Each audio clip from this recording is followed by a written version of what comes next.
সতীৰ্থ মন্ত্ৰী অশ্বিনী ৰায় চৰকাৰক লগত লৈ ধুবুৰী গৌৰীপুৰ ডেভেলপমেণ্ট অথৰিটিৰ নতুনকৈ নিৰ্মাণ হোৱা বিল্ডিঙৰ শুভাৰম্ভ হ'ল আৰু মই ভাবোঁ যে এই কাৰ্যালয়ৰ পৰা ধুবুৰী গৌৰীপুৰ ডেভেলপমেণ্ট অথৰিটিয়ে অঞ্চলৰ আৰ্বান প্লেনিঙৰ কাম আৰু আৰ্বান প্লেনিঙৰ মতে মাষ্টাৰ প্লান মতে ডেভেলপমেণ্ট তাৰ ওপৰত গুৰুত্ব দি এই অঞ্চলৰ নগৰীয়া উন্নয়ন যিটো আছে তাৰ ওপৰত গুৰুত্ব দিব আৰু লগতে অভিভাৱক মন্ত্ৰী হিচাপে মই বিচাৰিছোঁ যে মাষ্টাৰ প্লান মতে য'ত জলাশয় আছে, পানী যোৱা বাট আছে,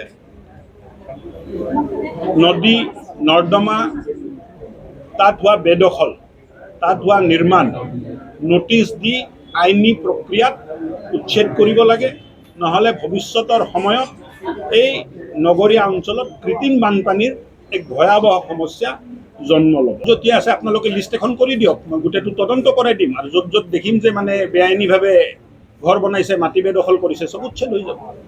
চিম্পল, বহুত টেনশ্যন কৰিব লগা একো নাই। 98ত হৈ গ'ল বুলি এতিয়া 26ত ঘূৰাই ল'ব নোৱাৰোঁ তেনেকুৱা নহয়। হিমন্ত বিশ্ব চৰকাৰত প্ৰত্যেকটো বেআইনী কামৰ ওপৰত আমাৰ নজৰ আছে।